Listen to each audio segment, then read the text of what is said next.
Batangas State University, a 3-star university listed among the top universities by the QS Stars rating.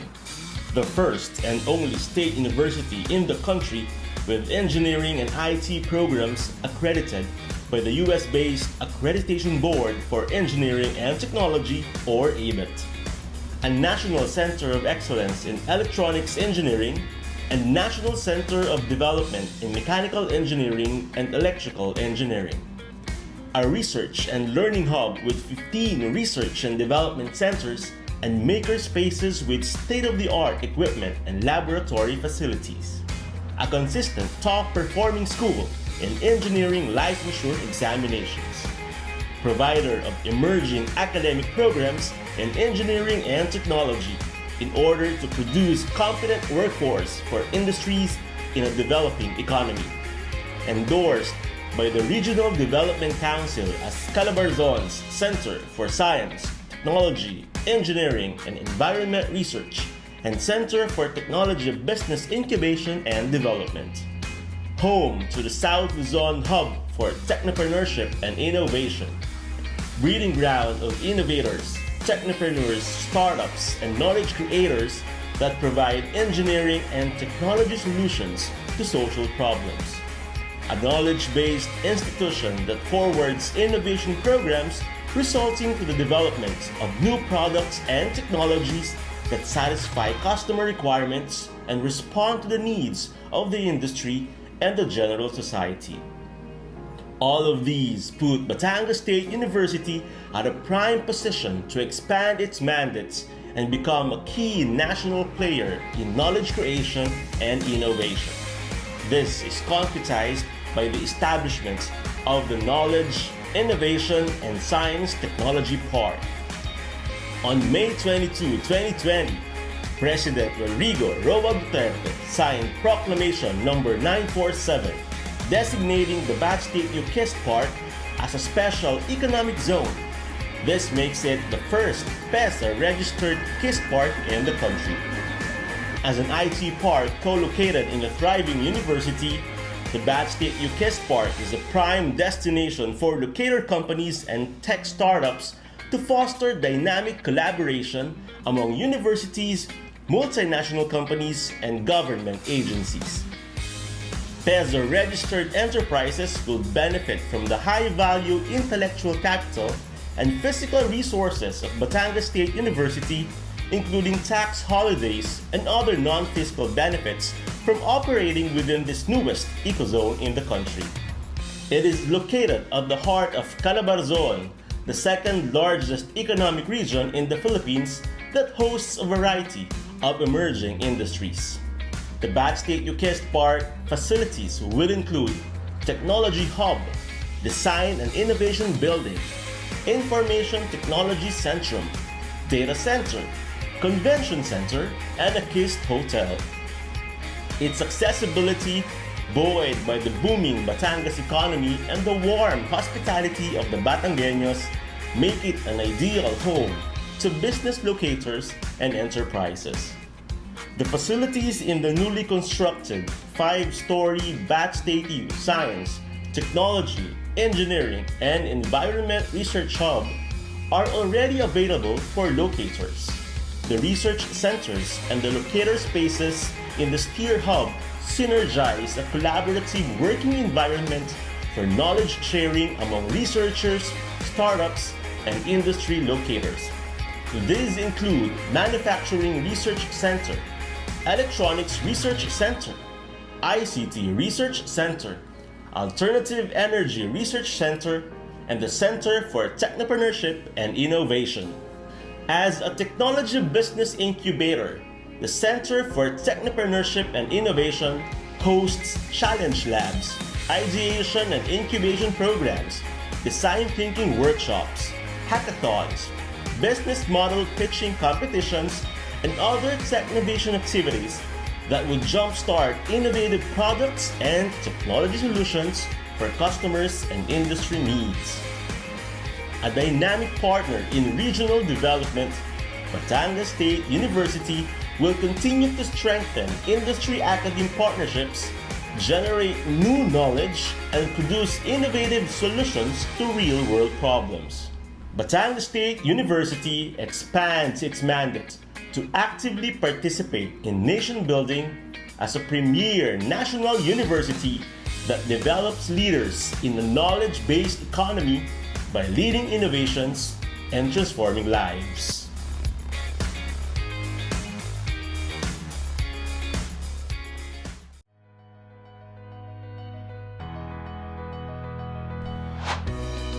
Batangas State University is a Level 4 state university located in CALABARZON. It is recognized by CHED as a Center of Excellence in Electronics Engineering and Centers of Development in Mechanical Engineering and Electrical Engineering. As such, BatStateU is one of the leading regional and national producers of engineers. It continues to build its legacy in engineering education across its 21 bachelor's programs and 23 graduate degrees. Batangas State University continually steps up to 3 big challenges to higher education institutions to produce engineering graduates that become expert engineers of the world with strong capabilities and peak expertise that engender interdisciplinary technological breakthroughs that are able to integrate, synthesize, operate, and manage relationships across technological and organizational boundaries, and are ready to assume the role of a change agent prepared to provide the creativity, innovation, and leadership needed to guide research and industry to future success. Pursuant to the Board of Regents Resolution Number 134 made in December 2020, the Center for Innovation in Engineering Education was established as the official university arm in upholding engineering education standards. The CIEE's mandate of engineering education advancement and excellence encompasses the following: providing support to engineering curriculum development and the assessment of graduate attributes through continuous quality improvement, mentoring new engineering educators, recognizing teaching excellence and awarding of professorial chairs, and spearheading research in engineering education, ultimately setting the direction for the College of Engineering. The CIEE aims to become instrumental for the College of Engineering to serve as a benchmark for support to other higher education institutions. It also aims to carry out inter-organizational functions in building academe-industry linkages and fostering sustainability. These include partnership development and management, global engagement, sustainable resource generation, scouting of grants, donation and endowment, as well as foundation building. The CIEE exists to drive professional growth through conferences, technical exhibitions and job fairs, as well as the publication of journals, magazines and newsletters, IEC materials, and digital content. The Science, Technology, Engineering, and Environment Research Hub, or STEER Hub, located in BatStateU Alangilan, is home to the CIEE. Its 6 neighboring research centers at the STEER Hub are engaged in high-level local and international research collaboratives in various technological fields, all geared towards specific solutions to achieve national research agenda and global SDGs.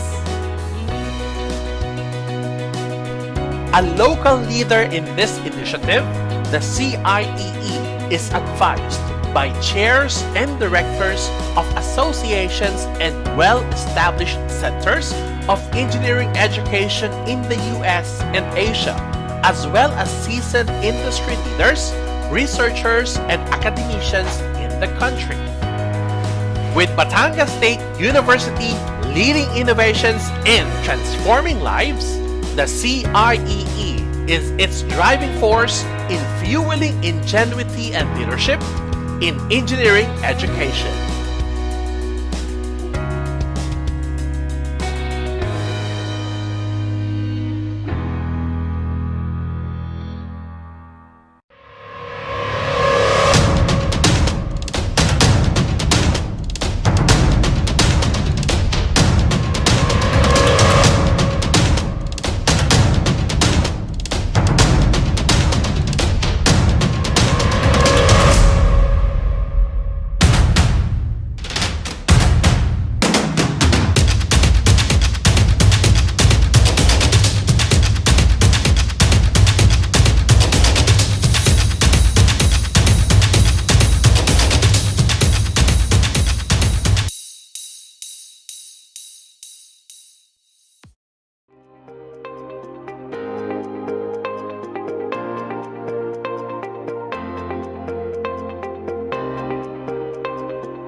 Good day, ladies and gentlemen. Welcome back to all the viewers, especially engineering students, faculty, and alumni.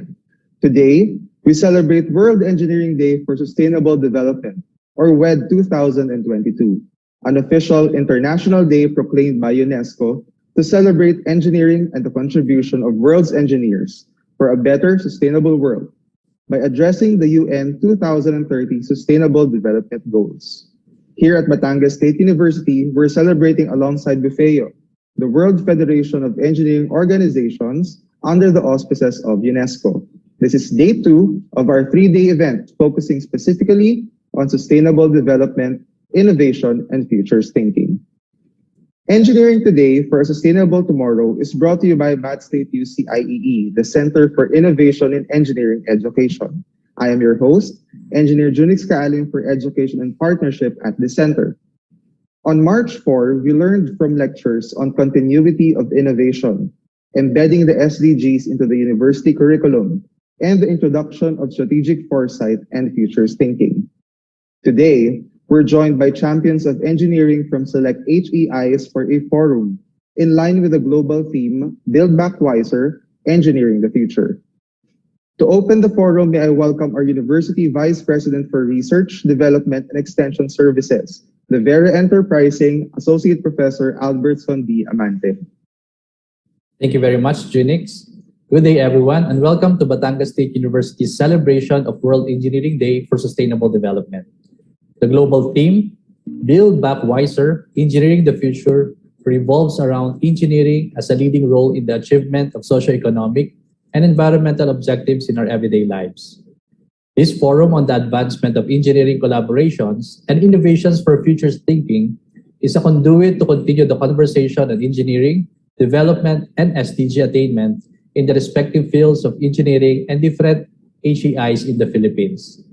As champions of engineering collaborations in their respective fields, we find that sharing the success and insights of this forum will contribute heavily to our evolving culture of innovation among Filipinos, especially among engineering students, academicians, and practitioners.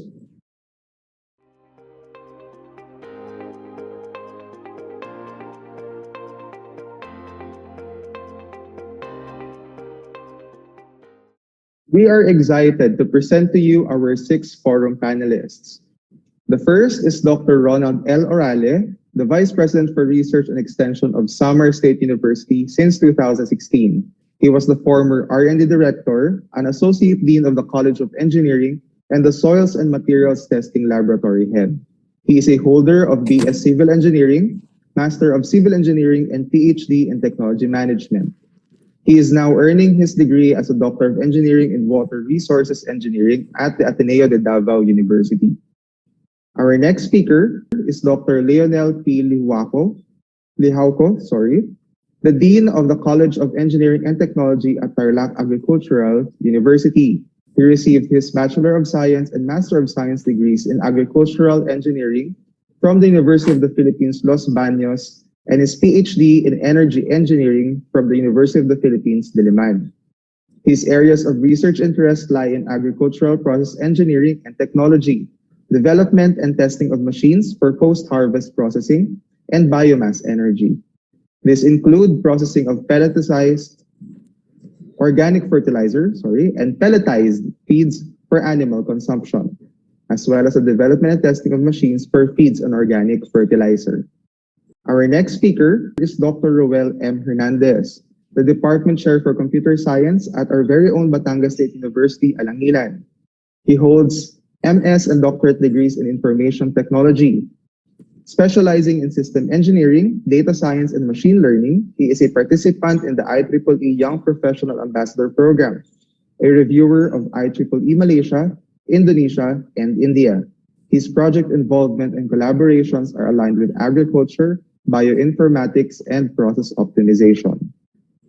Our next speaker is Dr. Cristina Amor Rosales, the Assistant Director for Industry, Energy, and Emerging Technology Research, and the Program Chair for BS Transportation Engineering at our very own Batangas State University, Alangilan. She holds her BS in Civil Engineering from UP Los Baños and her MS in Environmental Engineering from UP Diliman. She holds her doctorate degree in Civil Engineering, specialized in Pavement Engineering, from the Sejong University, Seoul, South Korea. Our last, but not the least speaker, of course, is Dr. Jihan Hashim Adil, a graduate of BS in Ecological and Environmental Engineering, Master of Science in Environmental Engineering, major in Environmental Management and Technology. And she is also a Doctor of Education. She is also among the members of the recently created Technical Panel for Environmental Engineering by the Commission of Higher Education, as well as a member of the Climate Change Commission National Panel of Technical Experts. She is a registered environmental planner and a certified green building professional. Dr. Jihan is the head of the Environmental Engineering Department at Western Mindanao State University.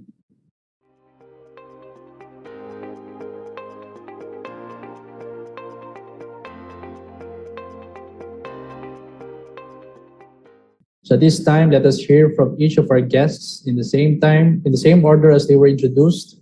So each guest has prepared a 10-minute talk about their experience in engineering collaborations in their respective fields. So first, let's have the representative from Samar State University, Dr. Ronald L. Orale. Dr. Ronald.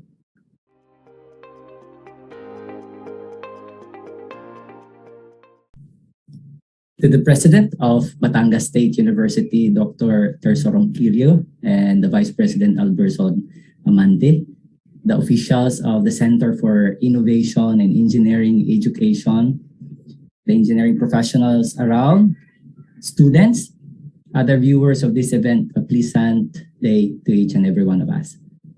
I am very honored to have been invited to deliver a short message or talk in this year's World Engineering Day sponsored by CIEE. Madamo, masalamat. I am here to present a well-debated, well-discussed issue, the issue about climate change.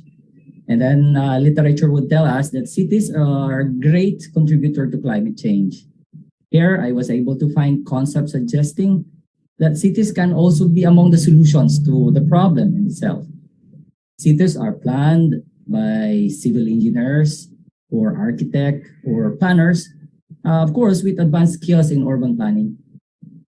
They are also helped by various professionals, engineering and other fields, collaborating to ensure that all aspects of the city functions efficiently.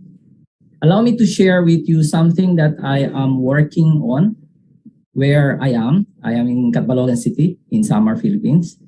And I will be presenting engineers at the forefront of making cities one of the solutions to climate change. This will be the outline of my presentation. Climate change and challenges to cities. Engineers are the masters of the laws of nature. Complex nature of climate change impact to cities, and then how cities or how Philippine cities are really to face climate change impact, and the role of higher education institution in helping cities prepare for the harsh impact, future impact of ongoing climate change. The capacitating of higher education institutions to assist communities of the future. And I will also be sharing a bit of my experience in dealing with preparing cities to become solutions of climate change. More and more people are attracted to cities. It is in the cities where great ideas are born. Universities, laboratories, factories are housed in cities and are continuously innovating. Cities of rich countries are areas where approaches to address impact of climate change are being tested for other countries or for other cities to follow or to avoid. Because of poor planning, cities are vulnerable as they are also powerful. Almost all are at risk to the effects of climate change. Today, around 70% are dealing the effects of it. Sea level rise is among the most difficult problems cities are going to face, especially that 90% of urban areas are along the coast. Who would forget Typhoon Yolanda, sometimes in 2013, damaging the coastal communities and costing a lot of money. Climate change response is expensive, but doing nothing is far more expensive. Every disaster disrupts economic activity. Funds allocated to other services are diverted. It is pegged at 63 billion US dollar damages due to severe storms. One disaster even in China is a flood in summertime costing around 35 billion. In 2020, it is estimated that around 260 billion in economic losses was due to climate-related disaster globally. The cities are getting larger, but is not totally adapting to the changes. Large cities are currently spending around 2/3 of energy requirements worldwide. And it is currently contributing around 70% of global carbon dioxide emissions. The main greenhouse gas causing global warming, the precursor to climate change. It is therefore imperative that if we change the way cities are being operated, then we can address a certain problem of climate change. While cities today contribute to the problem that is climate change, re-engineering it, lowering the carbon footprint through efficient infrastructure and planning can be a solution. Yeah, engineers can lead in the transformation of cities. In the poem of B.B. Stageman, which by the way, one of my favorites, it actually influenced the way I think about engineers until today. In the poem, it says that engineers are masters of the laws of nature, that he bends the materials and forces of nature to his plans. He rears the structure of civilization, build his vision into enduring realities. And the poem goes on. It portrayed that engineers can lead in the making the life on earth a better place. That is, if we are true to the calling of the profession. Climate change has complex impact to cities, requiring several professionals with varied skills to address it. Climate change disrupts the activities of the society. It can impact on people's health, young and old, medical, physical health, mental health, community health. Everybody is affected. A degree or two higher temperature will have considerable impact on the country's GDP. Of course, that means less money to be spent for services for the community. Low-income communities will be the most vulnerable. The old and the children and the minorities are expected to be affected the most. Climate change stress causes environmental change that affect the people and cause social instability. The effect is unquantifiable. Efforts from all sectors of the society must work together to address the potential impact of worsening climate. What is good about climate change is that it has been studied extensively. There are recommended solutions that can be implemented or tested, all focused at minimizing the contribution of cities to climate change and managing what is existing and reduced the same. This graph, for example, shows the impact of a chain of increased temperature. The effects make people poorer that will lead to further increase in temperature. But sadly, Philippine cities are not prepared to face the said risk. This is despite the fact that there are a lot of laws outlined to prevent further contribution to global warming. Recent climate-related disaster proves that our cities are unprepared. Local government unit fails to implement these laws. Some consider them even as barrier to development. They proceed to implement programs, project, activities without complying to the requirements of the law. To date, only 36% of local governments have updated CLUPs.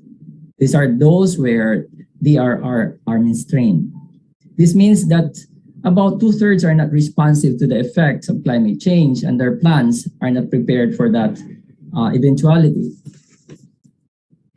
The local government unit this year is facing yet another challenge. They are to implement many aspects which they do not have competence in implementing. This is where the experts in the academe are needed the most to provide the much needed support to make ends meet. Higher education institutions are expected to produce research and innovation, as well as providing expert services to the community and the industry. While local government units lack expert, specialized professional, higher educations are supposed to be home of many experts that is waiting to be tapped by the local government units.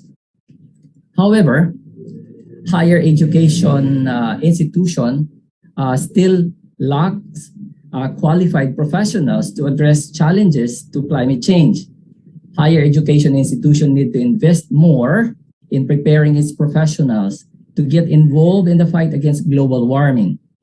There are more generalists today in higher education institutions than specialists. This makes innovations lower and finding solutions to the problem even more difficult. Local government units need help in planning, execution, and financing.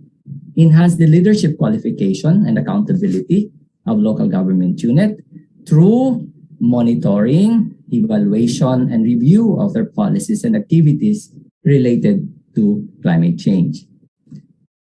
I live in a city surrounded by mountains or slope on the three sides of it, and a coast on the other. This topography attracts a lot of issues very sensitive to the effects of climate change. In 2013, for example, after the onslaught of Typhoon Yolanda that damages a lot of communities nearby, the Catbalogan City planned of overcoming the possibility of sea level rise, of tsunami, of storm surge, and decided that it has to develop a new growth area away from the coast. And the thought of having the Sky City mega project. When I evaluated the plan, I saw a lot of concerns or a lot of issues related to its functionality. And instead of it being a climate change solution, I saw a lot of things that may contribute even that will worsen its contribution to climate change. And so I get engrossed of the project and I started studying on it. And slowly I tried to contribute information about the project, and even to the point that in my current studies in Doctor of Engineering, Water Resources Engineering, I make it a point to consider it as my laboratory for my dissertation. It is entitled Low Impact development model for mountainous city landscape, the case of Cataloga's K-City. Its intention is to help the local government unit make the plan really a climate change solution, because there are a lot of issues about the plan. No, it was planned by few people who are not even experts in this area, and it requires a lot of professionals, electrical engineers, electronic engineers, name it, everybody is needed to make it really a climate change solution. Engineers understand nature. An advantage of for it's going to help him or her find solution suited for the city. With visionary skills, the engineer can lead the communities, prepare for communities for the future, a future that is more sustainable and climate change responsive. And I think that would be all. Damo nga salamat, Han Pamati. Thank you very much for listening.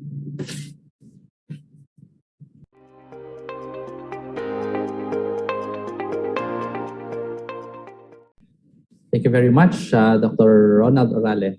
Welcome po.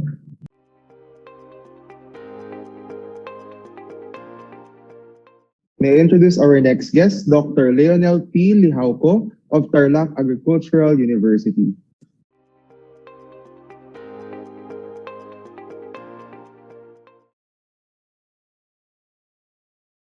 Okay, so before I start my talk, I would like to thank the Batangas State University President, Dr. Tiso Tronquillo, as well as our beloved President in Pasok, to Dr. Albertson Amante, to Batangas State University faculty and students. Good day. So I will share our ideas regarding on how we process the kamote or sweet potato. So ang problema kasi dito is makaluma yung ginagamit sistema ng aming probinsya, particular ng ating mga farmers nung dumating ako dito sa Tarlac year 2003. So, define namin yun, and we introduced na raw material of kamote will be market. So, ang nagkaroon kami interest dito na mai-flour siya at maibenta sa mas mataas sa presyo. So, you can see the introduction. So modern technologies are already introduced in the Philippines to improve the status of the nation in agriculture, where the government relies upon to feed the increasing populations. Through farm mechanization, farming is made easier and faster and makes the farming industry become more productive. In the production of root crops, processing is necessary to give added value to the product and thereby increase the farmer's income. Kasi usually ang ginagawa ng mga farmers dito sa Tarlac province ay harvest nila ang kamote at ibebenta na agad sa market. At kung may sira ang kamote, ang ginagawa nila ay i-chip nila along the pavement or along kung saan mayroong semento. And ibebenta na nila yon sa mga malaking feed mills. Kaya ang importante kasi dito is bigyan natin ng magandang buhay ang ating mga magsasaka, particular dito sa ating probinsya. And I hope that some sharing these our ideas mai-improve lalo kung yung mga ibang field of engineering ay magkakaroon ng contribution para ma-improve itong aming technology. So processing increase the lifespan of a product, makes the price of the product higher even during the period of production where the supply is high. Most of the farmers or other food producers have problems in processing of root crops. Despite the bountiful harvest of ordinary farmers, the levels of commercialization of their products were not met due to equipment that is within their financial reach. Root crops are usually processed into chips for human consumption and for animal feeds. So yun yung objective ng mga farmers, maibenta nila sa animal feeds. Pero kami sa aming university, sabi ko nga kanina, ini-introduce namin yun para maging pagkain ng tao ang kamote. Pero hindi lang ilalaga mong kamote, kundi kailangan sa higher level na kung saan mas mataas yung presyo. Sabi ko nga kanina, may ima-market mo yung produkto. So these are the example, or these are the traditional post-harvest processing in our province. So mag-start siya sorting, cleaning, shipping, drying. After drying, diyan ngayon papasok yung dalawang objective mo. The first one is yung milling mo, pag dinamo sa isang gilingan, magiging flour siya. Tapos at saka mo ngayon isasako. The other one is after ma-dried, tuyo siyang dried chips and ibabag mo. At ito ay gamit para sa mga feed mills na malalaking private company. So pakain sa mga hayop na siya. So una tayo sa sorting. By definition, sabi nila, it refers to the separation of the product into various quality fractions that may be defined on the basis of size, shape, density, texture, and color. So makikita nyo ngayon na itong sorting nito ay nahati sa dalawa. Yung good at saka yung reject. Pag maganda yung kamote mo, sa market siya. Pero pag sinasabi nilang reject or pangit, we suggest na mag-undergo siya ng processing. Para sa ganun nga, sabi ko, we meet the second objective, which is for human consumption. So ito isang halimbawa ng picture na kung saan ito yung mga nakakagisnan practices dito sa aming probinsya. So yan, bultuhan na makikita nyo sa pag-harvest ng kamote. The second one process is cleaning. Sabi dito is refers to the removal of foreign or dissimilar material. Yung mga hindi ka nice, tinatanggal yan. At i-improve the physical characteristics and kill of inhibit destructive organism hanggat maaari. And this may be done by washing, screening, or hand picking, or by other means. So, makikita nyo na manually na hinuhugasan ang kamote.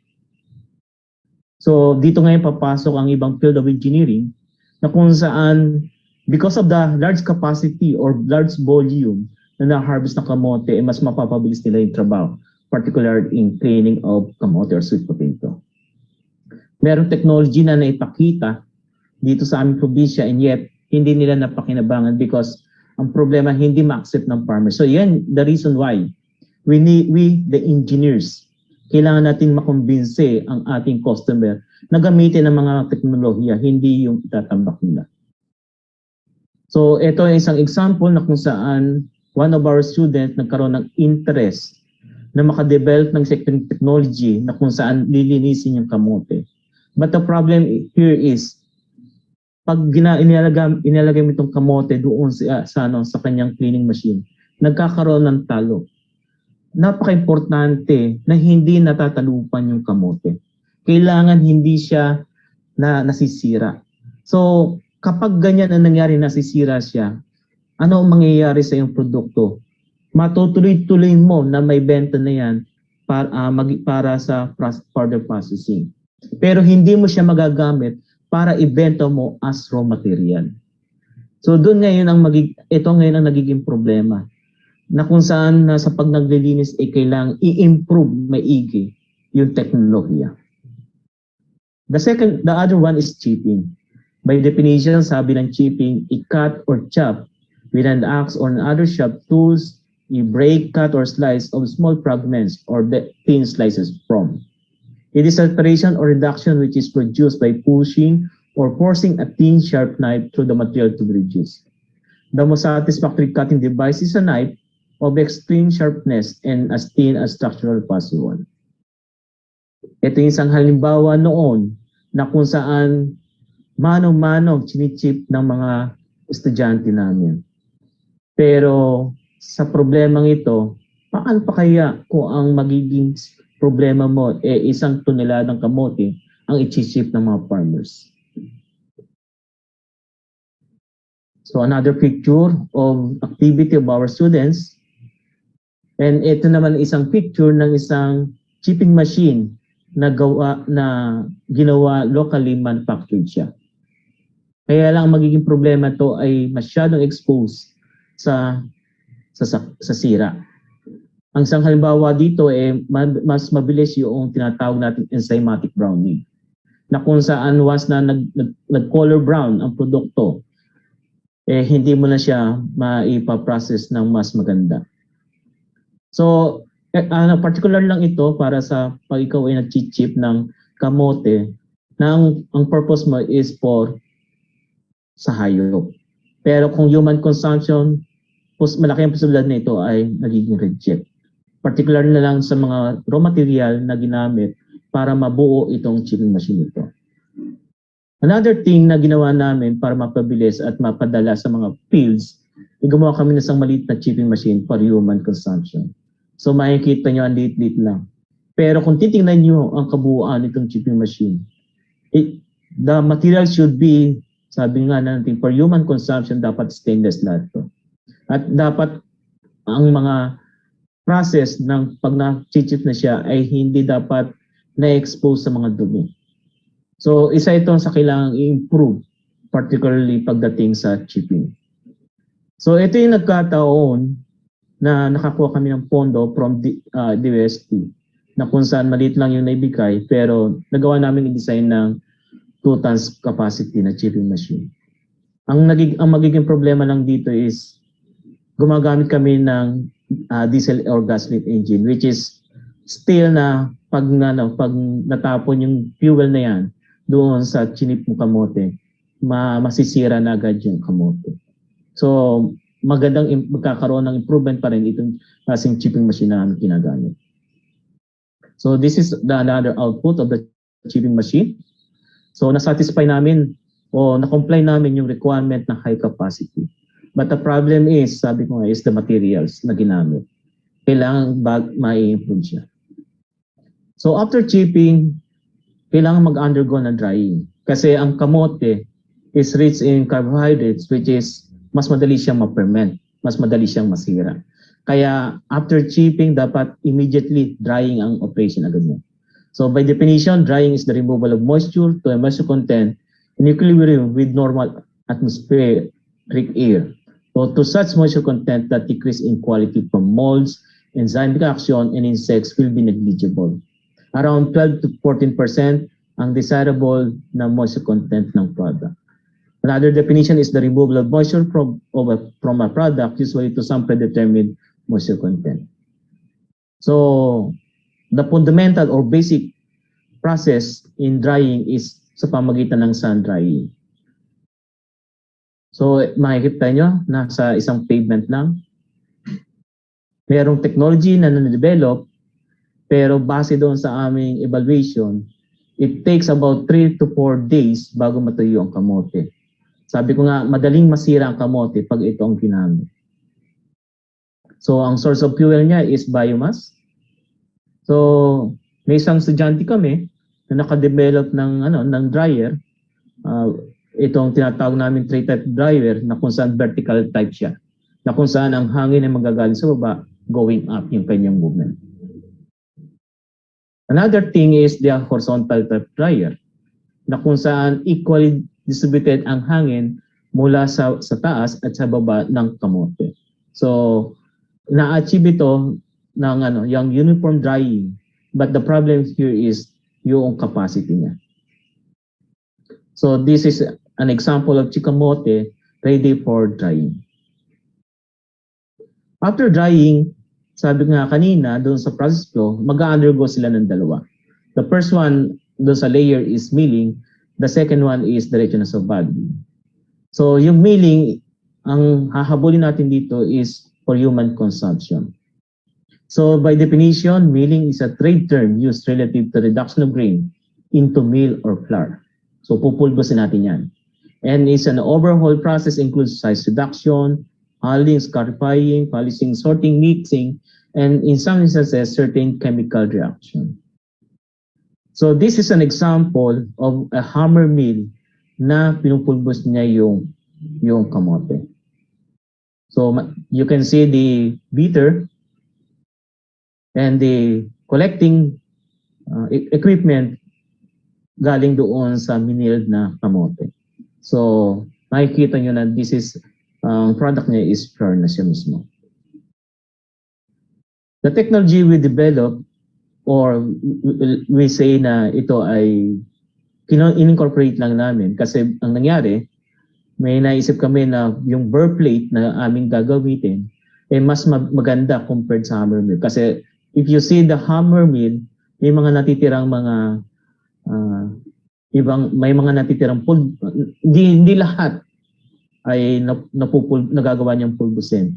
Kaya lang itong burr plate nito nagagawa niyang pulbusin lahat.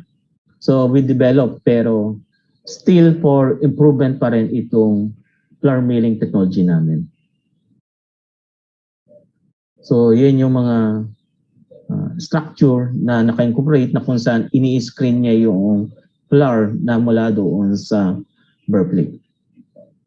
So, after milling, binabag na siya ngayon. So, you can see bagging and storage by definition, decay caused by disease organism is a primary problem in the storage of fresh commodities. And the most effective method of retarding decay development is by temperature reduction.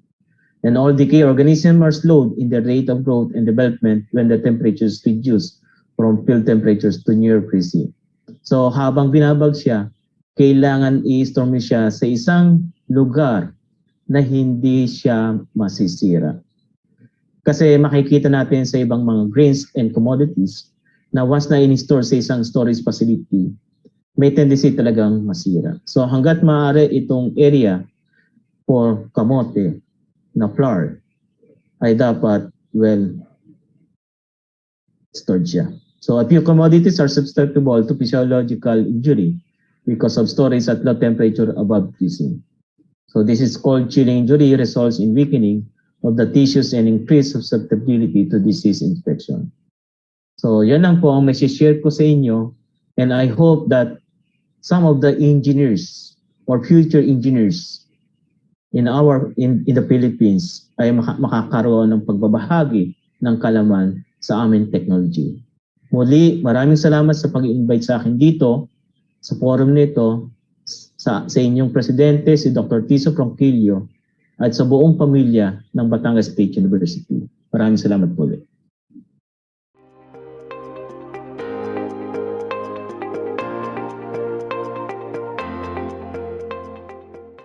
Our next speaker may invite to the spotlight Dr. Roel M. Hernandez of our very own Batangas State University.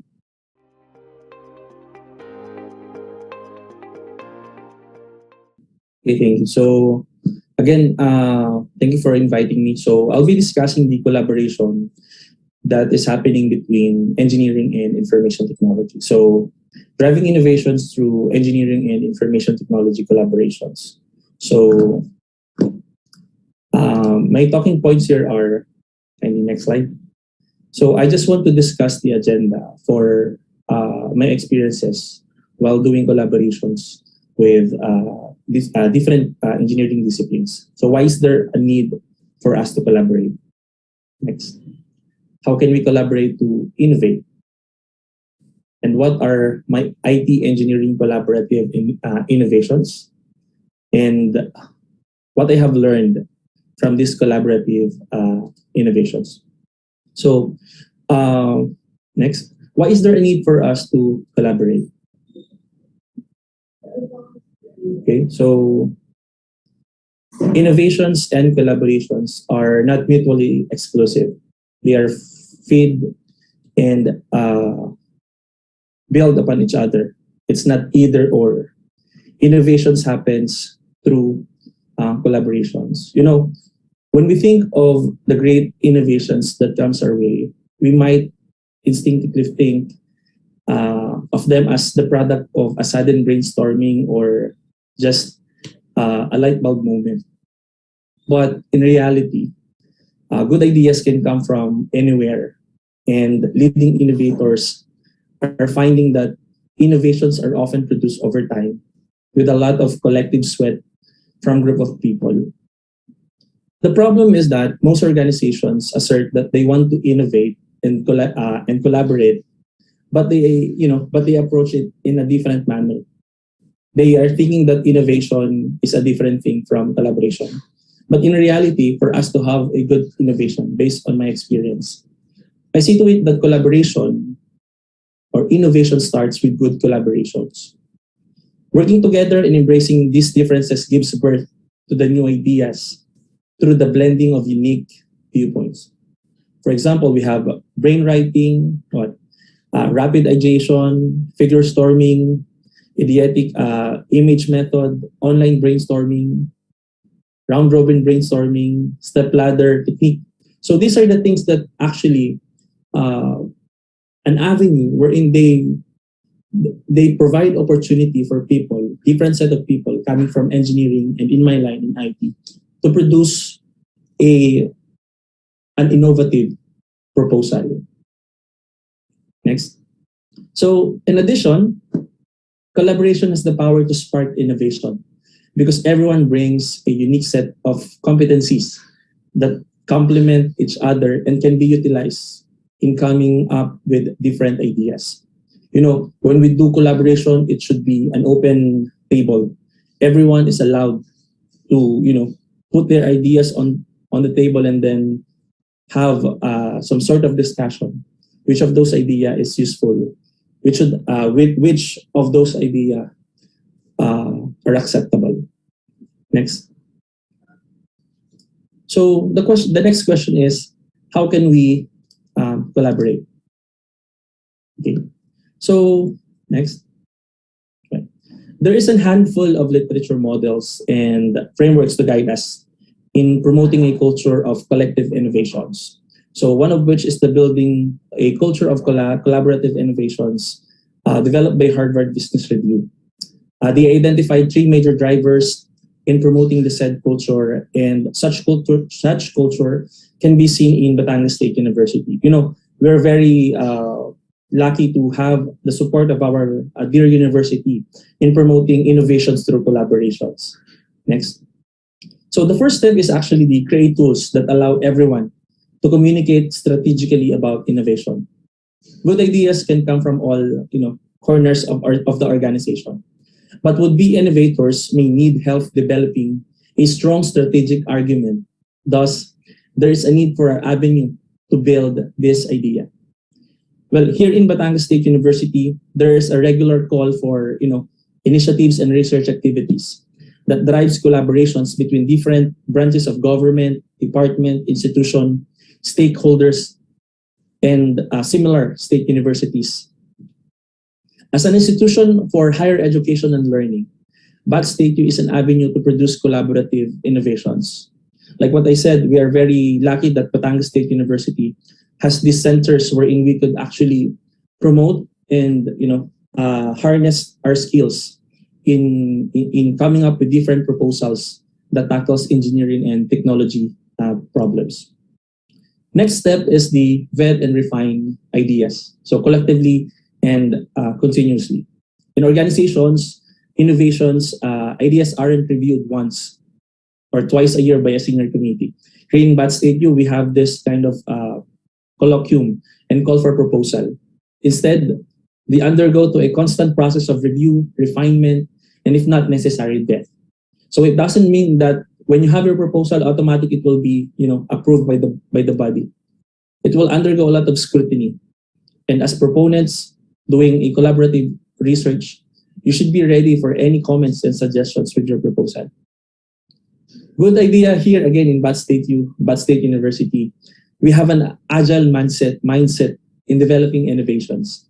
We involve understanding, invite expert, collaborating researchers, learning, and a flexible learning to achieve high quality outputs. We always situate that the output would make a great impact to our community. By combining the agile mindset with available processes and tools, we can adapt to change and deliver incremental value to our stakeholders. The avenue is not just to provide good output, but also to impart the learnings to our student and later on to the community where Batangas State University sits. The third phase is actually bust through barriers that block innovation. In most organizations, leaders determine which project should get funded, and that's the reality of life, and will be assigned to do these initiatives. But with updated trends in leadership, the job of top leaders is to really clear the path of initiative and project work. Same thing with BatStateU, and other partner SUCs. We started this collaboration under the bridges and then headed by our president. Wherein every project designated a head, and every collaborative, SUC also designated a head.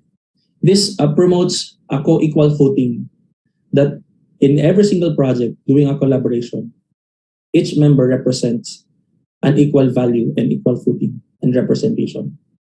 So leaders drive the faculty members to come up with an innovation harnessing collaborations and help them achieve the goals and objectives by clearing the path again and removing barriers. So again, as I discussed a while ago, focus group discussion is actually the best thing that a collaborative work can have as an initial stage. Next, please. Thank you. Okay, so why are my IT engineering collaborative innovation outputs, or what are my IT engineering collaborative outputs? So next, before we have this proposal, we're not just thinking of something that we can do. We actually align it to to government projects and a government initiative. One of the best project of the government that we aligned our proposal under the bridges, which is also known as the ISTAC, is the Ambition Natin 2040. ISTAC is basically anchored in different sectors of the national agencies like the health, agriculture, industry, disaster risk management, and etc. So alongside also, next please, the project that we thought of is actually in line with the Sustainable Development Goals of United Nations and UNESCO. So the specific problem that we want to address in our project that I'll be later on showing to you is number 2, the zero hunger. Number 8 is decent work and economic growth. Number 9, industry innovation and infrastructure. Kindly show it next. Okay, so ISAC is basically a proposal. It started with our student. We gave the challenge to our student to think of possible challenges that they can address in the SDG. So they think of something during the time of typhoon, during the time wherein products are getting higher prices from different part of the Philippines. Where in Luzon they could fetch up to 100 kilo, and then in Visayas as lower as 10 pesos per kilo. So next, ISTAC project is a collaboration of 7 SUCs all over the Philippines, which stands for the Integrated Systematic Technology for Agricultural E-Commercial Card. I was listening to the last presenter about the availability of the products to provide opportunity to the farmers. The goal of this project is basically to provide something like that, to engage our farmers and our wholesalers to have a direct communication and provide them a good quality of income, passive income, that would eliminate the middleman in the process. Existing project or ongoing projects initiative can actually provide great opportunities for other professionals to collaborate. Let's say, for example, in the case of engineering, other engineering field. Moving forward, with the project is now, after the project is being implemented, our civil engineers can now build more roads and bridges after identifying which of these provinces or countries, produce a lot of goods and a lot of products. That connects again the farmers and the market. Food engineering can ensure food security through smart technology in connection to this project. The direction of this project would also open up communication engineers that can step in to ensure that the users can have a better experience while using the application in terms of internet connectivity. And other related engineering disciplines that can produce or provide our citizen a more comfortable life. And that's really the main concerns that drive us to continue with the project. Next. So you might be asking what I have learned from the projects when it comes to innovation or innovative collaboration. Again, working with some engineering people in our team, business and IT. I saw that engineering people are innovators themselves in kumbaga by nature. So next please. I have here the number 1, crazy ideas must be welcome anytime and anywhere. So crazy ideas comes in the most unexpected way. And sometimes crazy ideas produce good outcomes and good output. However, next, you must be careful in implementing these crazy ideas. Only good project management can turn crazy ideas into innovative initiatives. Project management is not just about initiating, planning, executing, monitoring, and closing must be always followed. Ideation is just part, or creating a proposal is just part. However, the act of actually implementing and developing the project is another story.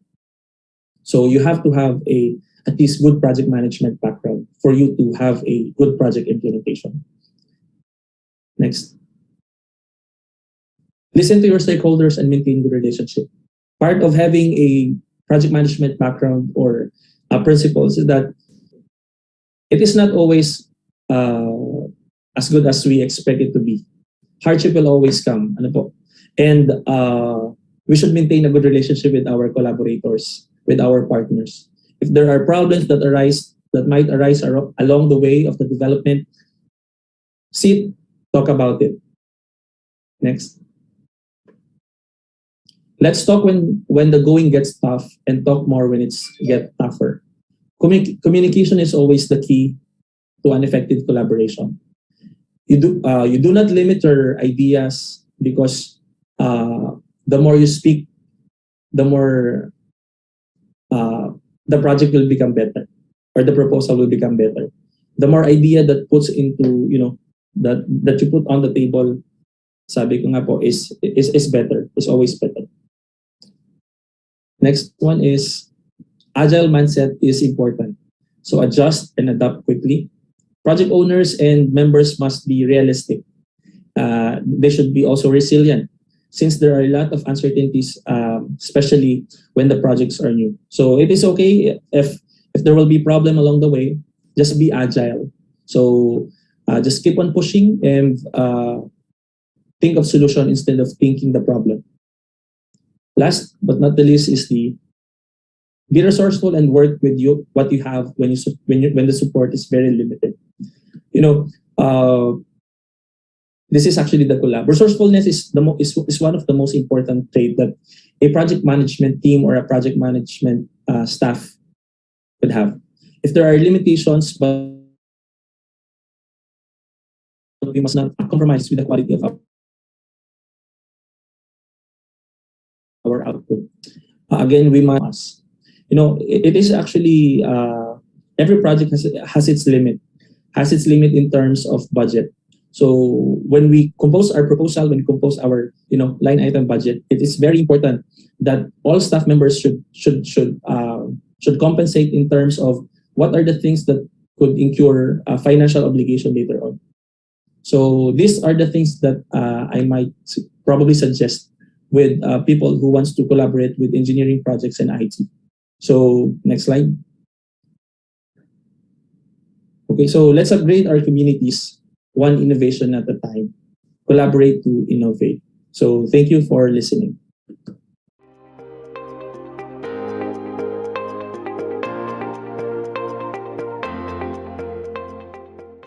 Our next speaker is Dr. Cristina Amor Rosales, also of Batangas State University.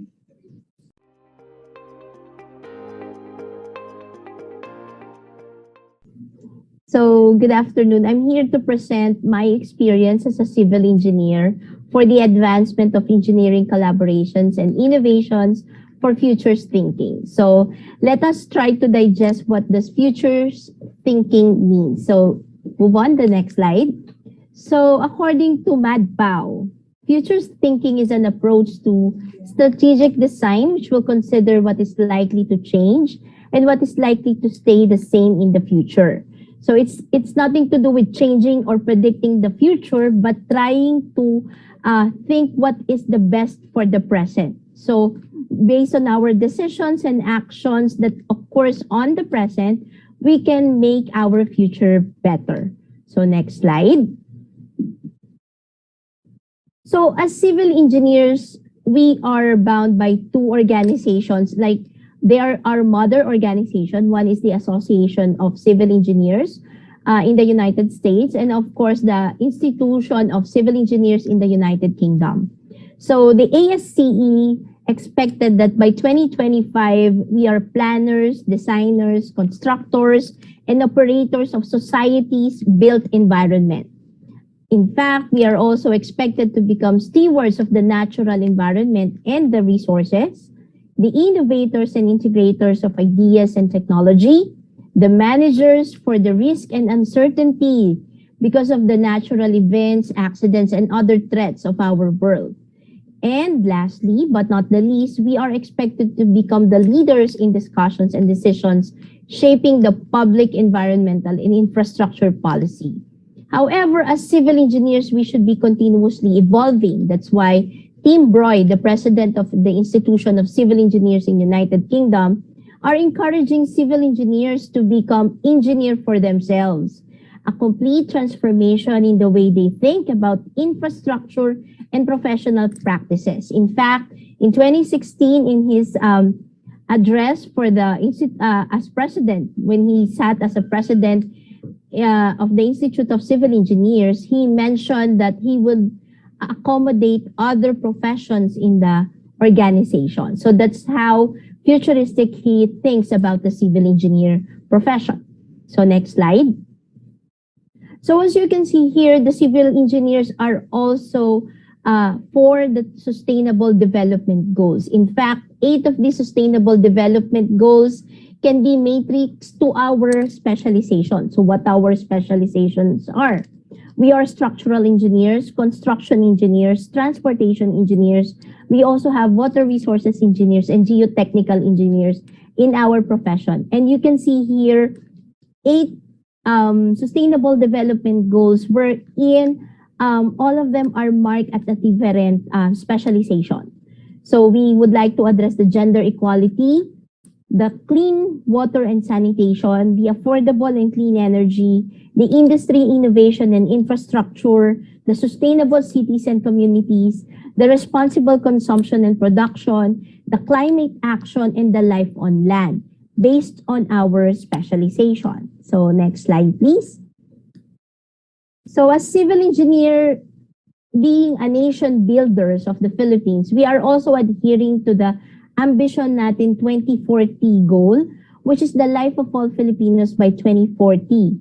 We should be matatag, maginhawa, at panatag na buhay. Specifically, we are expected that by 2040, we should be enjoying a strongly rooted, comfortable, and secure life. In 2040, we will also be enjoying a stable and comfortable lifestyle that is secured in the knowledge that we have enough for our daily needs and unexpected expenses, and that we can plan and prepare for our own and our children's future.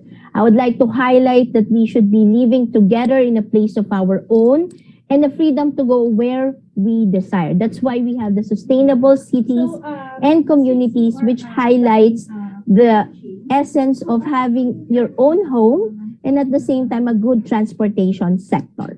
So next slide. So we have a lot of collaboration as a civil engineers of Batangas State University. I would like to highlight at least 5 of the projects that we have. We have what we call the Transpo program, the transportation assessment of its network, safety, policy, and optimization. This one is in partnership with the College of Business, College of Arts and Sciences, wherein we are trying to address the transportation issue, not only about the engineering aspect, but also on safety, on policy, on education, and of course, the economic effect of the transportation concern of the region. In fact, the civil engineering program is one of the active members of the Transportation Management Group. It's a technical working group established by the NEDA, or the National Economic Development Authority, CALABARZON, to address and discuss the emerging concern when it comes to the transportation sector of the region. Another one is the Island Project, wherein Dr. Orale is also a member, wherein we try to understand the combination of the infrastructure and the soil and how it affects how the new development of the SUCs affects the interaction of the infrastructure and the soil, and how we try to analyze the land usage of our own campuses. So it's in progress, and you will see a lot of development, a lot of discussion that is related to the civil engineering profession. Another one is the CCAP project, wherein we try to develop smart environmental resilience solution for the coastal areas in the Philippines. This is a susceptibility, adaptation, and mitigation measures. This is in partnership with an international university, the University of Wolverhampton, and it is funded by the DOST Grants in Aid under the Newton-Agham program.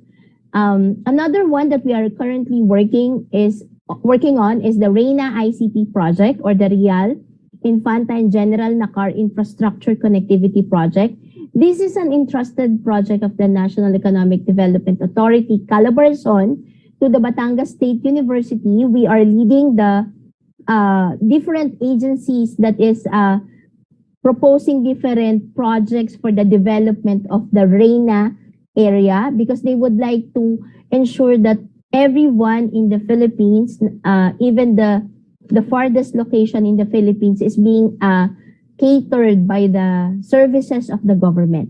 And of course, we all are also active to Gawad Kalinga extension activities.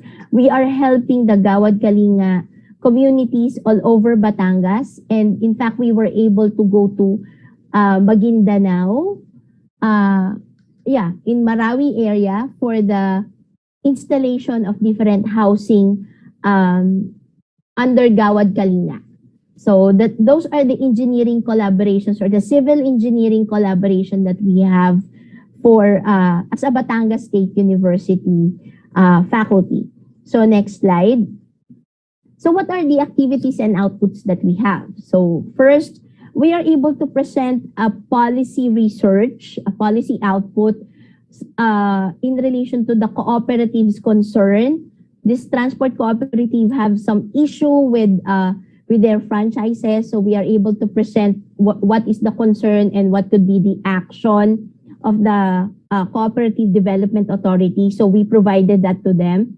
We also supported the land usage assessment of all the campuses in Batangas State University. So what you can see here is the certificate of utilization that we have to help the land use development and infrastructure plan of the Batangas State University Pablo Borbon campus. Another picture that you can see here is the drone shot of, this is a Real port. So this is an example of one of the projects that we are handling right now. It's under REINA project. And at the bottom left, you can see here the picture of the CCAP workshop, wherein we trained and provided support to different faculty researchers who would like to address the concern of our coastal community when it comes to their resilience. And of course, our working in progress website of Island Project, wherein you can see at the bottom right, one of the outputs that we have. And we are very proud that most of these projects are, we are trying to enhance and train our students so that in the future, they will be the one leading this kind of innovation for civil engineers. So next slide. So as my takeoff, the collaboration of the future and for the future. So on your left, you can see what are the collaboration of the future. We can see here a standardized education, wherein we learn together, we share the best practices of different SUCs. This is through Island. And then we also have gender neutralization, wherein we are very sensitive to God, and of course, the increased women in engineering. So here in the Philippines, we are not that problematic when it comes to women in engineering. But in other countries, they are having concern with women in engineering. And just so you know, the Department of Civil Engineering is receiving a lot of commendation for our alumni, and most of them are women. So we have recognized women in sanitary engineering. We have recognized women as civil engineering under the BIM projects. So our women civil engineers are really flourishing in our field. And of course, the outcomes-based learning wherein we are showing to everyone that industry engagement in capstone project, in a course project, this is a collaboration of the future. And for the futures, we will be able to develop critical thinkers, game changers, and future thinkers. So they are the one who will lead the civil engineering in the future, and we will be able to lay back, take a rest, and trust these future civil engineers to become problem solvers, challengers, innovators, redirectors, planners, and forecasters. And as what our university would like to promote, we are leaders of innovations and transformers of life. So I hope my presentation inspires you.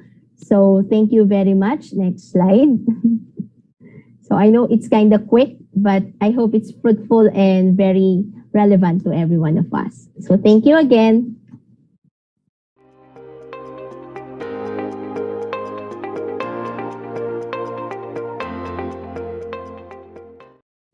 Our last presenter is Dr. Jihan Hashim Adil of Western Mindanao State University.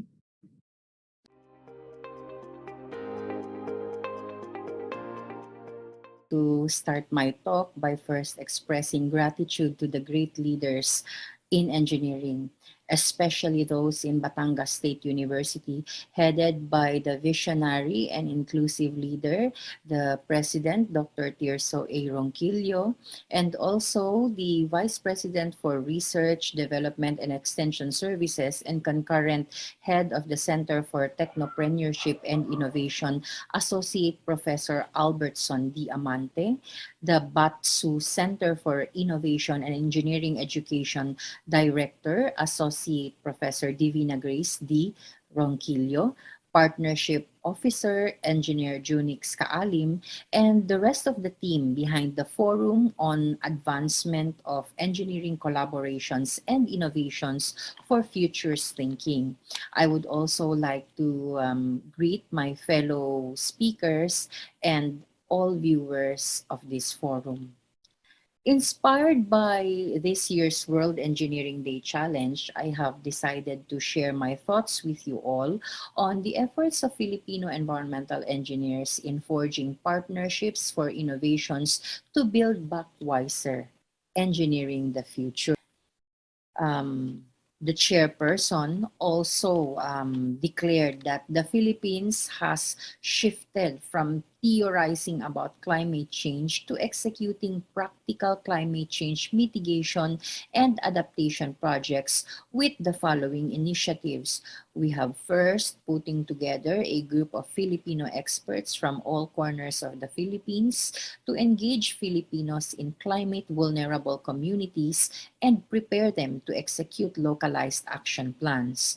Also included in the initiatives is the launching of the Philippines Sustainable Finance Roadmap to encourage public and private investment in green projects.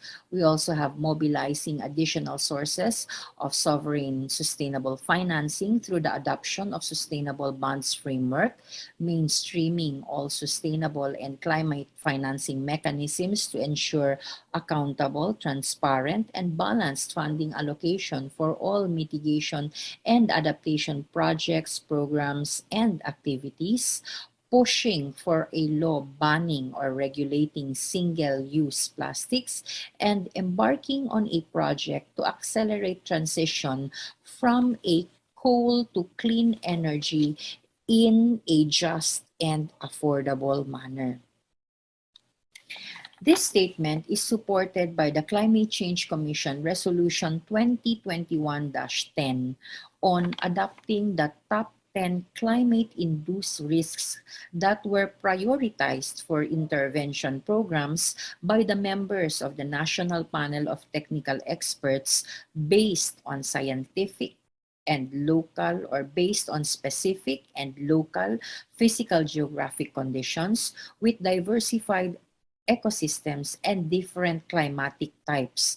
The top 10 climate-induced risks are as follows. We have sea level rise, coastal erosion, flooding, increase in frequency and severity of tropical cyclones, extreme drought, extreme rainfall, temperature increase, or that is rising urban heat index, climate influenced diseases, changes in wind patterns, as well as biodiversity loss. It is very vital for us engineers to be keen on knowing and understanding the risks and impacts of climate change in our respective spatial area of operation so that we can deliver responsive engineering services that will cushion the adverse effects of climate change. Notice that I'm no longer dwelling on the possibility of averting the negative consequences of our greenhouse gas emissions, at least in this lifetime, which are already in the atmosphere and in fact continuously building up even as we gather in this forum. All have economic and non-economic losses. For the economic losses, we are referring to the loss of resources, goods, and services that are commonly traded in markets. These involve income and physical assets, while the non-economic losses are negative impacts on individuals, say, for example, loss of life, health. We also have sociocultural and political institutions that are negatively impacted, like concerns on territory, indigenous knowledge, and others. And we also have negative impacts on environmental systems, especially on biodiversity and ecosystems, or ecosystem services that are not commonly traded in the markets. The cost of climate change to the Philippines is so serious. In fact, the Department of Finance in February 11, 2021, declared that the Philippines has incurred losses and damages estimating to reach 506.1 billion, or that is approximately 10 billion US dollars from climate related hazards over a decade from 2010 to 2020. Furthermore, the Department of Finance added that this amount makes up 98.2% of the country's total estimated losses and damages during the said period. Now, the staggering amount is equivalent to an annual average of 48.9 billion pesos, which is already about 0.33% of the annual average gross domestic product of the Philippines. So, with these concerns, there are cross-cutting strategies that our government is pursuing and intending to pursue, of course, with the assistance of the National Panel on Technical Experts and other related stakeholders, and should involve everyone. We have the following strategies: translation of science into knowledge products, application of gender, culture, indigenous perspectives, and intersectionality. We have integration of climate indicators, of course, especially in decision making, forest landscape restoration, the setting up and integration of monitoring systems, building a network of state universities and colleges to provide support to local government units, climate and health impact assessment, co-creation of solutions with vulnerable populations, mangrove restoration, setting up local adaptation fund and access to blended financing. Also included in the cross-cutting strategies are the capacitation of financial institutions on sustainable capital market, alignment of local climate action to sustainable fund networks or frameworks, strategic communication, meeting basic needs of communities on water, sanitation, shelter, and livelihood, as well as the development of a national green taxonomy. By the way, this green taxonomy refers to sectors and subsectors with corresponding environmental objectives patterned after the European Union's Green Finance Taxonomy. So, how can environmental engineers contribute to this effort on climate change adaptation and mitigation? I'd like to start first by quoting the definition provided by the American Academy of Environmental Engineers and Scientists for environmental engineering. Actually, our organization was incorporated in May 2009. And since then, we have expanded, in fact, even to include environmental engineering practitioners from other engineering disciplines. So actually, SEEP's objectives are as follows. First is to provide an avenue to foster concerted efforts among environmental engineering practitioners in the country towards addressing professional growth, mutual welfare and concerns, advancement of knowledge in environmental engineering and allied fields, and such other matters that affect the profession of environmental engineering, as the use of biodiversity and ecosystem services as part of an overall adaptation strategy, meaning to say there's policy, guidelines, specific approved documents relating to it, and in order to help people to adapt to the adverse effects of climate change. That's why it's being described as having an anthropocentric focus. The good thing about EBA is that it uses and promotes ecosystem services, which include provisioning services when we source food, water, fiber, among others, from our ecosystems. Also, regulating services like climate regulation, water cycle regulation. Ecosystems also have cultural services, those involving aesthetic, spiritual, and recreational benefits. Ecosystem services also have supporting services, like, for example, photosynthesis, soil formation, as well as nutrient cycle.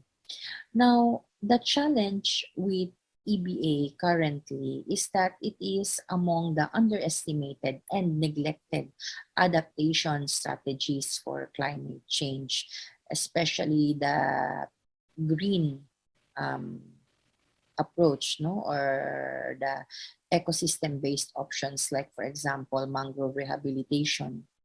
Also, the EBA hybrid options that is a combination of green, gray, and or brown infrastructure. Like, for example, mangrove rehabilitation coupled with bamboo fences in order to arrest, say, coastal flooding.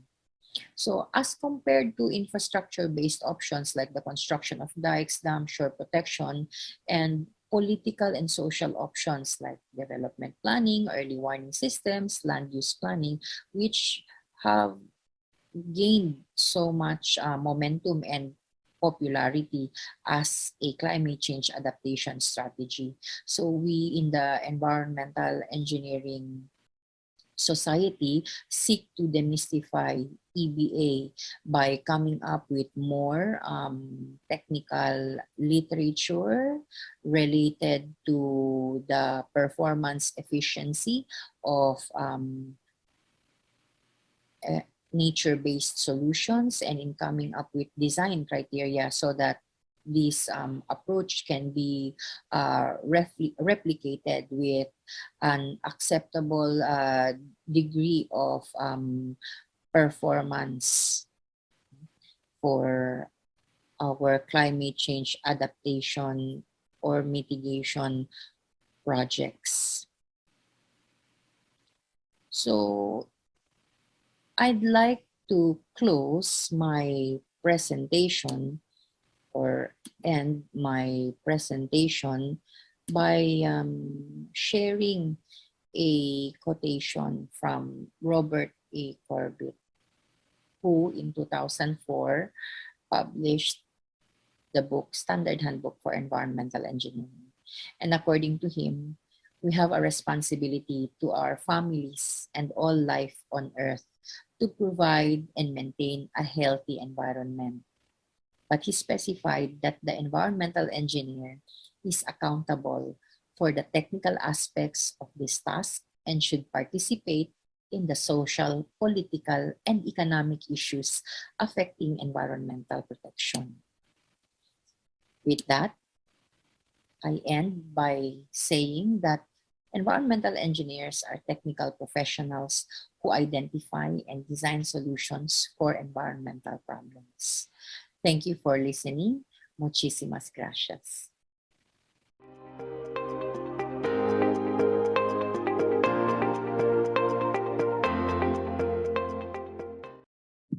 Again, thank you so much, Dr. Jihan Hashim Adil of the Western Mindanao State University for that presentation.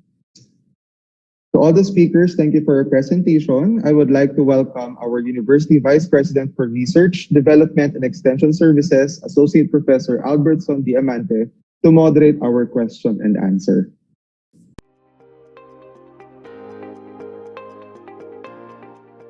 So this is for everyone who's here today. Thank you very much, of course, for your sharing very insightful presentations. So now that we've just entered 2022, in your opinion and given your expert knowledge, what do we need more of in the Philippines and in engineering to promote collaborations in industry and academia? Very brief answers, please. Let's start with Ma'am Jihan. Ma'am Jihan Adil. Let me repeat the question.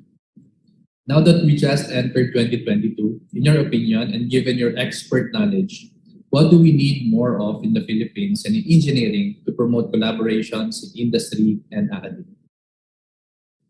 For me, sir, I think there should be more opportunities for discussion to identify what are these problems that we are experiencing on the ground, because sometimes as engineers we tend to be mga technocrats, we already have an idea of what is the problem on the ground based on our reading. So it would be nice to sensitize this analysis if we go to the field and really try to find out from a local Juan or Juana what are their experiences, what are their challenges in day-to-day life, and then how can we as engineers come in to help them address these day-to-day concerns that they have. And also we should be working not only with fellow engineers but also looking on how we can also reach out to other professional groups and even non-professional groups so that we can synergize with them in looking for these responsive solutions to these local problems, especially in a country like the Philippines that is just developing and also has several challenges on financing. I think we should also be more aggressive in pursuing sponsorships for financing, in order that we can fund these projects. I think that is one of the challenges that we have in our country, Lily. We can have several ideas, but we are short of funds so that we can really go to the ground and then execute or implement our proposal. Thank you very much, Ma'am, Dr. Adil. I heard being able to have empathy, looking at the problem on the grounds, and hopefully be able to address the issues on funding for these very good ideas that are coming from the universities. Can you hear also from our friend from Samar State University, Dr. Ronald Orale? Go ahead, Sir Ronald. Good day. In contrast to what Ma'am Adil has said, I think there are a lot of money. For example, I can vouch on a very good example in where I am. The government funded a drainage project. I think it's worth 4 billion pesos in 4 tranches. But because the design is defective from the start, instead of helping the community against flooding, it actually worsened a particular area in the community. So again, I would like to go back onto the function of engineer to design something that actually works and not just because they like the fun. So I challenge the engineers of the future to be really true to the field.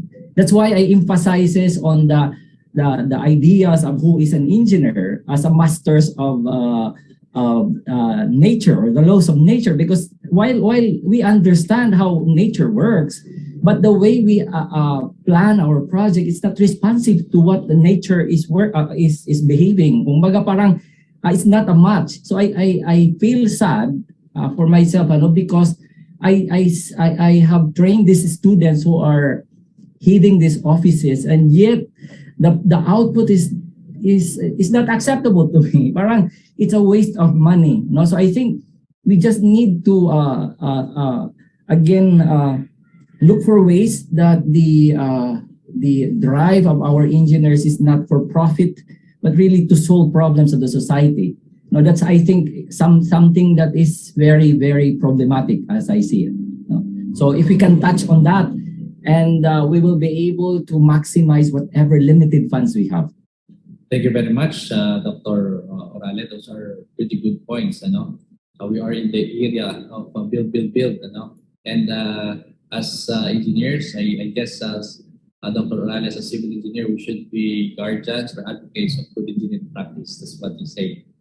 How about from our friends from BatStateU? We have Dr. Roel Hernandez. Hello, everyone. Good afternoon. And hello. Good afternoon, Mr. Albert. With regards to the collaborations of engineering people and IT, in my perspective, it's actually somehow we are lagging, especially in the implementation of Industry 4.0. It is just being implemented now, but in some other countries they are implementing 5.0. I think what's the problem is we are actually lacking in terms of designing a roadmaps. So what will be the target in the next 10 or 20 years? What we are actually planning is just for a short period of time. I think that's something we should improve rather than like curing a single problem that would not really solve the long, I mean in a long term. So I would probably focus on the implementation of digitization, application of data engineering into actual implementation of infrastructure, to how digitization and automation can improve the economic situation of the Philippines, because that's really the trend we're going.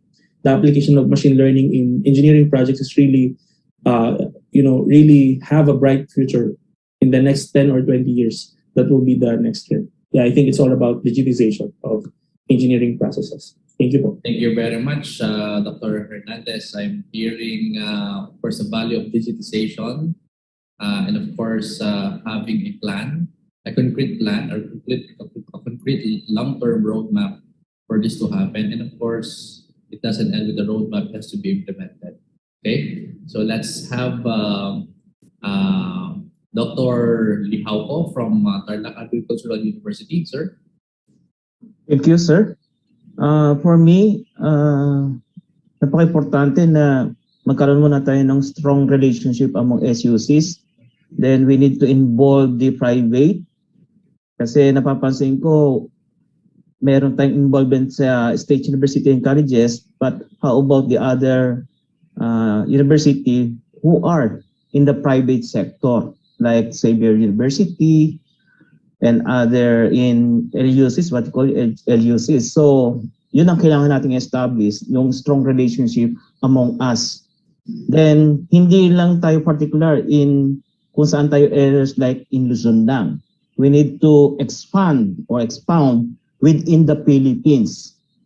Kaya mula Apari hanggang Hulo, dapat kailangan sakupin yun. After that, then we need to tap the private sectors like land bank, and other mga nagpapautang o tumutulong sa government like tulad natin.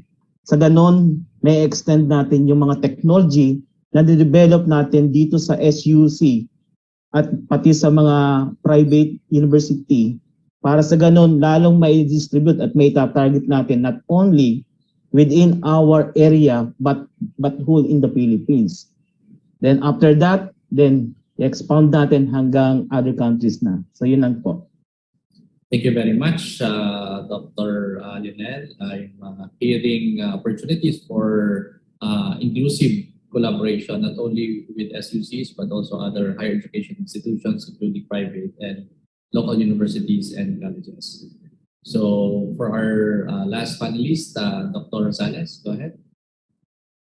Yes, good afternoon. For us to be able to collaborate with the industry and the academe, the best way is to accept the liberal mind. So let us be free of all the opportunities and network that we have. Let us try to become open to all the knowledge and the new technology that is given in front of us. I think that is what is lacking because industry will not accept something that is old, and the academe should be the forefront of the innovation. So I think that's all. Okay, thank you very much, Dr. Rosales. Okay, those are very, very important and insightful comments and messages from everyone. So thank you so much once again to all our speakers. The value that each of you bring to this forum is much appreciated by the engineering audience and the communities it supports. Back to you, Junix.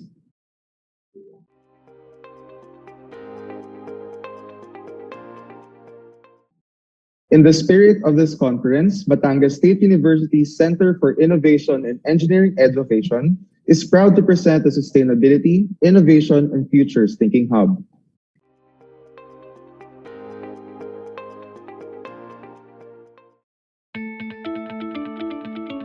Batangas State University's Center for Innovation and Engineering Education, or the CIEE, is the university's arm in advancing the standard of education in engineering disciplines. In full support of the College of Engineering, Architecture, and Fine Arts in its conduct of its 46 engineering undergraduate and graduate programs.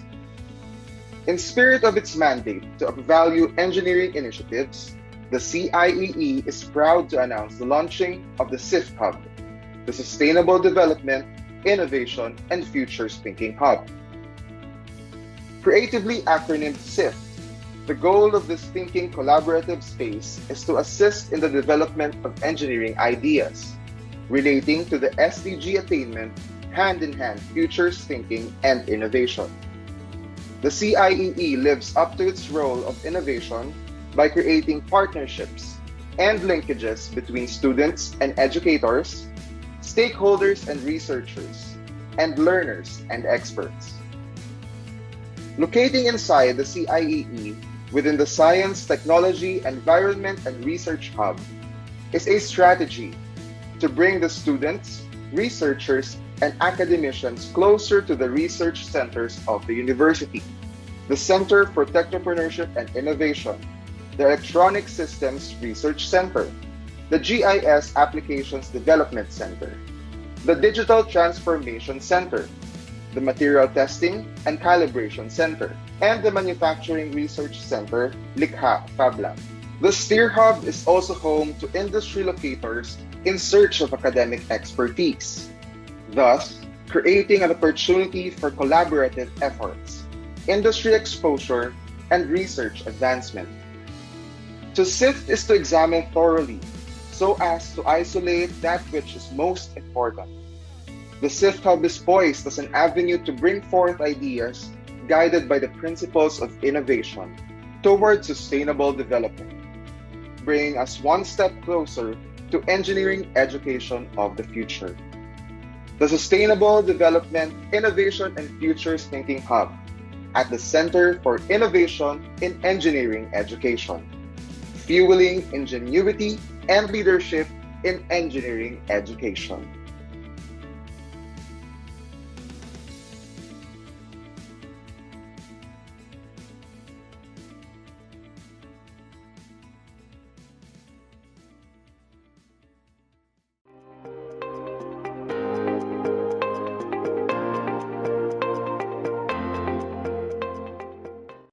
Ladies and gentlemen, thank you for joining us at the day 2 of the 3-day series, Engineering Today for a Sustainable Tomorrow, the BatStateU celebration of the 2022 World Engineering Day for Sustainable Development.